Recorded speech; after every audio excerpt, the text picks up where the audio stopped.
Você se sente ameaçado, porque o inimigo sabe o poder de um decreto. É por isso que ele lança contra você projetos com cara de decretos. Então ele vem com um nível de ameaça, como se aquilo estivesse decretado. Eu vou matar, eu vou destruir, eu vou acabar, eu vou eliminar. É assim que ele age, ele já age assim há muito tempo. Quando você observa o livro de 2 Reis, capítulo de número 20, se eu não me engano, 1 Reis 20, você vai observar um homem chamado Ben-Hadad, que se levanta contra o rei de Israel, Acabe, naquela ocasião, e ele manda um mensageiro liberar para Acabe um decreto.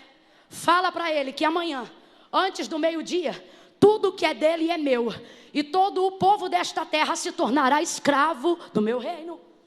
Acabe, ao ouvir aquilo, frouxo como era, manda mensagem de paz. Quando o inimigo manda mensagem de guerra, não devolva a mensagem de paz. Tem gente que prefere ficar quietinho para evitar o estardalhaço. Você pode levantar bandeira branca para qualquer ser humano nessa terra,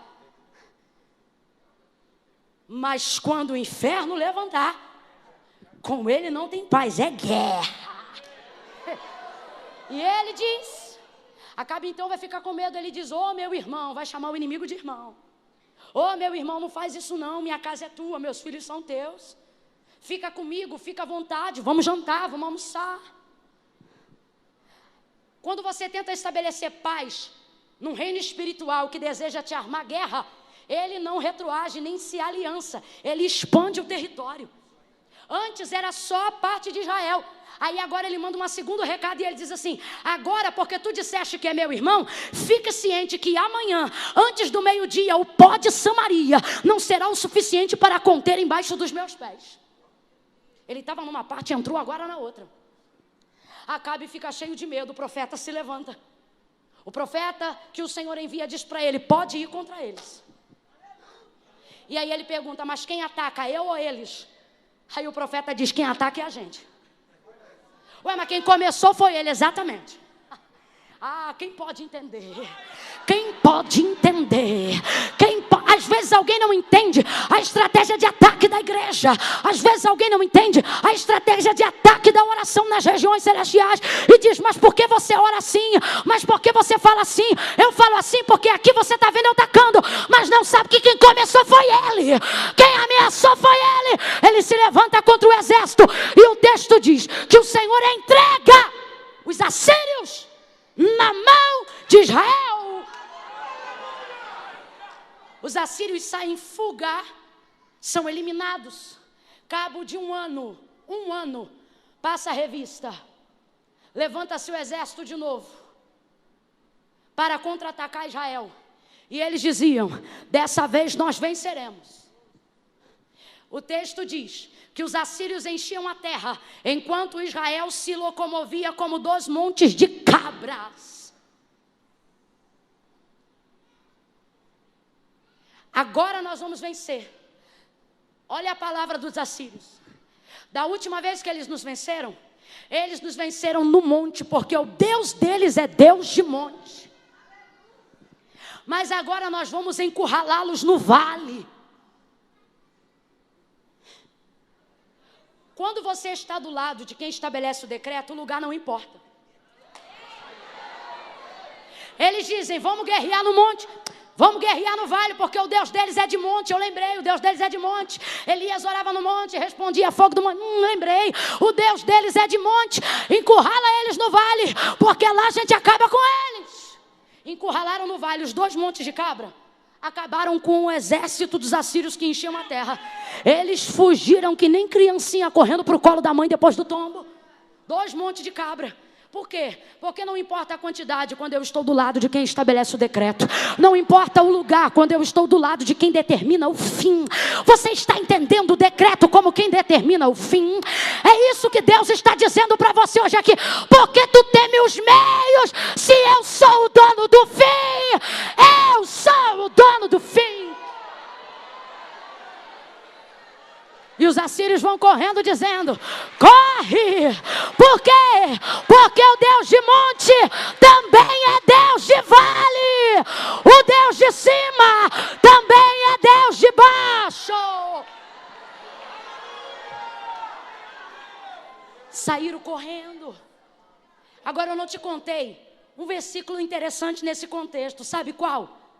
Antes de meio-dia, quando se deu a guerra, os 32 reis que andavam com Ben-Hadad já estavam bebendo entre as tendas. Por quê? Eles tinham certeza que não tinha como 2 montes de cabra vencer uma multidão que enche a terra.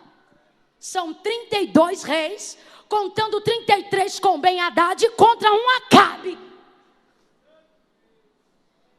Mas é que não é Acabe. Sabe por que eles estão bebendo? É comportamento que só se fazia depois da guerra. Mas eles têm tanta certeza de que não tem como perder, que eles já bebem antes. Olha para o teu irmão, fala para ele: o inimigo está bebendo antes.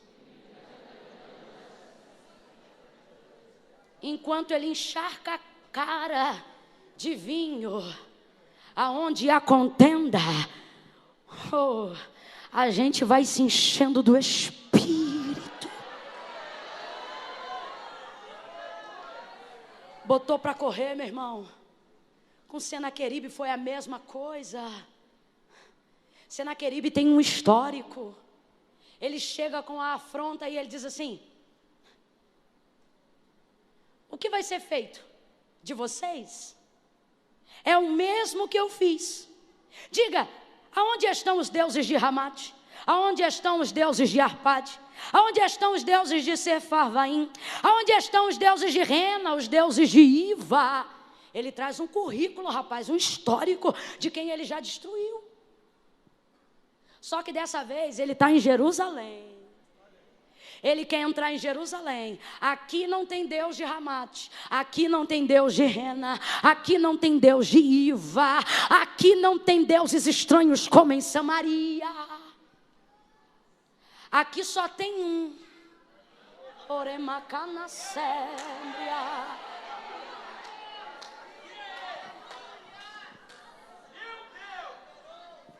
O que é que o Senhor fez? Como um anzol, lhe pôs um freio e lhe puxou de ré pelo caminho que veio. Deus nos trouxe hoje aqui para lembrar que o Deus que você serve é o Deus do início, do meio e do fim. Juízes capítulo 6, Gideão conhecido como Jerubbaal. Jerubbaal, destruidor de altares de Baal. Quando o Senhor ali apareceu no terreno de seu pai, ele acabou com o altar de Baal. No outro dia, os anciãos e os demais adoradores de Baal da cidade se levantaram para dar cabo da vida de Gideão, que por eles ficou conhecido como Jerubbaal. Joás, que também era adorador de Baal, quis poupar a vida de seu filho, se colocou à frente de Gideão e usou as seguintes palavras: agora vocês vão contender por Baal? Agora são vocês que vão pelejar a peleja de Baal? E aí eu fico impressionada, porque para proteger o filho, ele diz para eles: pois se Baal é Deus, que se defenda. Aí eu te pergunto, Baal se defendeu de Gideão? Baal se defendeu da marreta? Baal se defendeu de alguma coisa? Não, porque o Senhor já havia dito para Israel: não cai na deles, porque eles têm boca, mas não falam, ouvidos, mas não ouvem, pés, mas não caminham, mãos, mas não apalpam.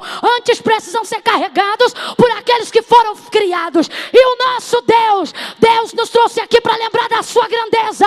E Ele está dizendo em contrapartida a isto: Ele tem olhos como chama de fogo, Ele tem os seus pés como latão reluzente, e na sua coxa direita está escrito: Rei dos reis, Senhor dos senhores. Levante a sua mão para adorar ao Deus que fala, ao Deus que defende, ao Deus que julga, ao Deus que protege você.